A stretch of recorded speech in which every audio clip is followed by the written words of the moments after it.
For our second debate, it's a landmark judgment. The Supreme Court today ruling that all women, whether they are married, not married, living in, are all entitled to a safe and legal abortion process, making a very clear distinction that there is no difference between a married or an unmarried woman in this regard, that all of them have the right to a safe and legal abortion. Now, this comes just months after the U.S. Supreme Court overturned a historic verdict, Roe v. Wade, and gave states the power to ban abortion. So, is India showing the way when it comes to reproductive rights of women?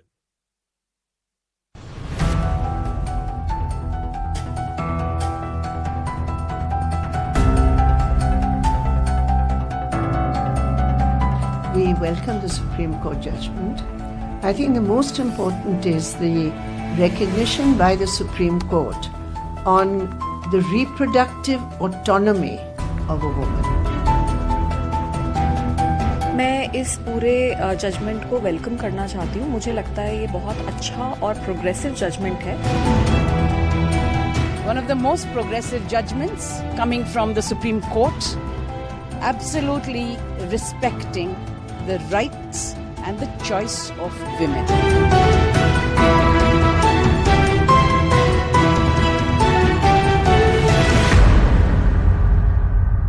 Joining us now, Anubha Rastogi is senior advocate, and Rahul Manchanda is head of endoscopic surgeon at the PSRI hospital. Anubha Rastogi, let me start with you. While a bulk of this judgment, of course, is on safe and legal abortion, the right for safe and legal abortion up till 24 weeks, whether you're married, unmarried, that's immaterial. But the court in its judgment has also talked about sexual assault within a marriage should also be characterized as sexual assault, and even those women inside a marriage who've had an unwanted pregnancy, if they so wish, want to abort the fetus, they should have the same right. Will this have any bearing? Because it's the first time the court in a judgment has used the construct of sexual assault within a marriage or marital rape. So as far as this judgment is concerned, and it's specifying that, in the body of the judgment as well, that as far as the marital rape being an offence is concerned, that is a separate petition which is already pending before the Supreme Court and which will be heard probably by the same bench or the different bench, in few days to come. However, what this judgment is doing is that it's saying that as far as a pregnancy as a result of rape is concerned, because for that you don't really need to have an FIR lodged, you don't need to have it proved. Where the allegation is that the pregnancy is as a result of rape, why should a pregnant woman who is also married and the pregnancy is as a result of forced sexual intercourse by her husband with her, why should she be kept out of this, out of the domain of this specific provision, which extends it up to 24 weeks for a survivor of violence, for a survivor of rape? So basically what the judgment is saying is that this kind of classification based on the marital status of a woman is unconstitutional. Whether we look at it from the point of view of a change in circumstance, which is what this case was about, or whether we look at it from the point of view of a pregnancy being as a result of rape. Rahul Manchanda, as a gynecologist, do you come across a number of cases of unwanted pregnancies, either because of non-consent, whether it is in married or unmarried women, or it is as a result of sexual assault? And how far will today's judgment go in dealing with such cases? So good evening, and thank you for having me here.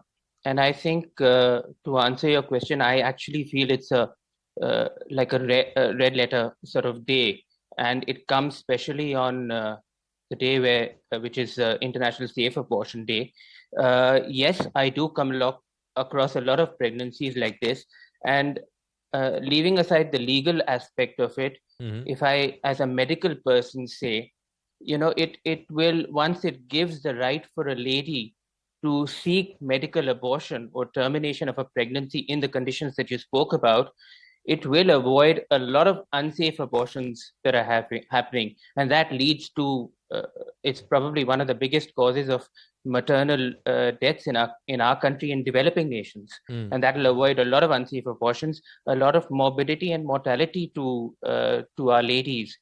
And hence I feel by giving them this right. Of course, the aspect of marital rape put so very succinctly in the what I believe is the judgment, as well as giving it to an unmarried lady to be able to seek this help, will go a long way in women's health and in avoiding unsafe abortions.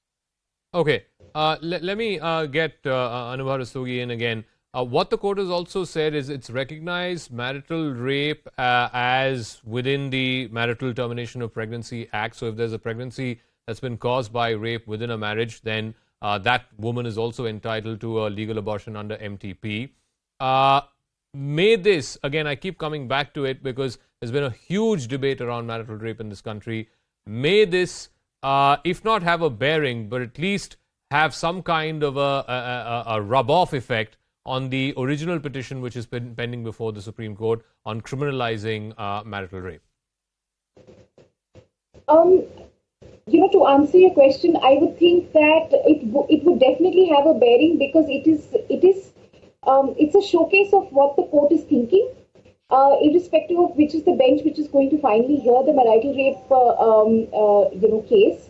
But I think the mood of the court and how it's really viewing bodily autonomy is pretty clear from a judgment of this kind, which has really worded this really beautifully. And also, I think we must appreciate the fact that it has looked at the aspect of rape without really getting into the controversy of whether this is recognized as rape or not, but really looking at it from the point of view of being able to access a service to be able to ensure that an unwanted pregnancy does not continue. All right. For a woman who does not want it. Okay, well, I think what this judgment does mention is that a pregnancy that's born out of rape or sexual assault within a marriage will get the same legal rights to abort as it would for any other unwanted pregnancy. We'll leave it at that. I want to thank both our guests for joining us and putting that into perspective for our viewers. It is a significant judgment, and no doubt, I mean, just the contrast of this judgment coming just months after the U.S. Supreme Court, no less, overturning legal abortion rights for women across the country, overturning that historic judgment of Roe versus Wade.